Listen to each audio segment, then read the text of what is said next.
Okay, and so we're back here again. And so, you guys, this was the first week that you guys did the 3320 Packback thing. And so I went through and I just picked a few questions from this past week. There's a lot of great questions. These are just two that I picked, and it's nothing more than these are just the ones that I picked. But I wanted to discuss a little bit because I think they're great questions and just, expand a little bit more on what you guys are thinking. So for this first question, it's from Anthony De La Paz, who asks, if parenting factors play a vital role in delinquent criminal behavior, should parents be held accountable if their child commits a crime? So what this is really getting at, right, is that, he's referring to a lot of parenting practices, right? And as a parent, you have a lot of obligations to your children, right? You're obligated to feed, clothe, shelter, and really, you are responsible for socializing them, right? Teaching them right from wrong, what behaviors are or are not acceptable, and so on, right? And so you assume, a lot of, responsibility when you do that. But as some of the text has shown, is that there are instances where parenting is seen as a driver of instilling good self-control, and also for teaching appropriate morals and stuff like that, restrictions, holding people accountable, right? And so this question is interesting because I don't think I've ever seen this kind of question, right? But like, what would we do to hold a parent, accountable, right?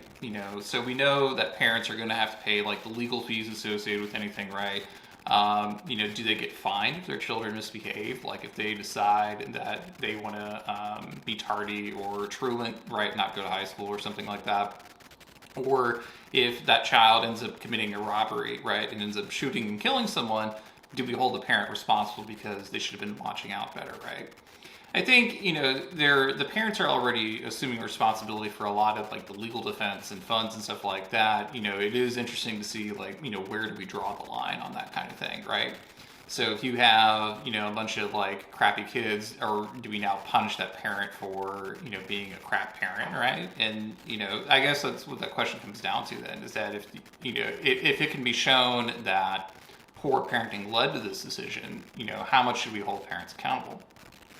At the same time, right, we do have to wonder, like, what if like on paper, right, everyone had perfect parenting, right? They had, they were stable, they were taught right from wrong, they had good access to good education, they lived in poverty, they didn't have, significant emotional traumatic abuse, and the child, ends up committing a robbery or killing someone or falls into drug use and, rapes someone, like whatever, right? Pick your crime. Do we hold them responsible, right? At that point, right? Because on paper, the parents did everything that they were supposed to do. So is now that parent culpable? I guess similarly too is that, as long as, your parents are alive, right, you are still, a child, right? So how far does that extend out? Is it only like when you're, a teenager kid, or does that expand up to, maybe age 25 when your brain stops developing? Or are you always going to link back to your parents, right? At some point, as a society, we've decided that that personal responsibility, sort of serves as the undercarriage for all of the criminal justice stuff, because a lot of our punishments are assessed to individuals, right? So if we start punishing parents, then how is that going to change that behavior, and how do we go about determining that kind of thing? It's a complex thing. I'm not saying that, it's a bad idea, but it's just like, at what point do we stop, and what's going to be effective, and why would we think that would change? Now, maybe we just, offer better parenting classes, and we educate people and increase access to that kind of thing. Maybe we make it mandatory, right?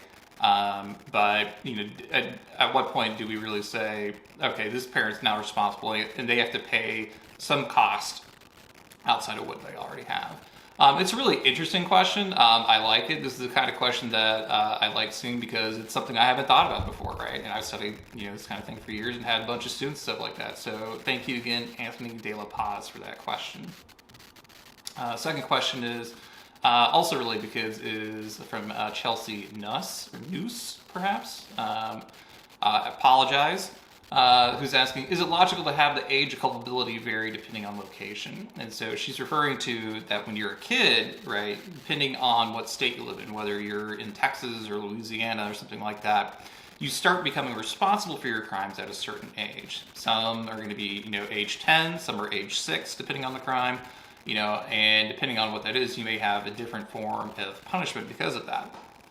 So, can you imagine though, like if you're age 10, right? We've decided, guess what, kid, you're going to juvie hall, right? This kid hasn't had a lot of opportunity to really learn or grow, right? And to some degree, right, we kind of expect them to kind of make mistakes, right? I can remember as a wayward youth going into, an abandoned house and breaking glass windows, and because I thought it was fun. Turns out that was trespassing because someone owned that property, and they weren't happy that me and my friend Ian decided to smash out windows in their abandoned house. Like it literally abandoned. No one lived there, right? They had a house like up the hill, right?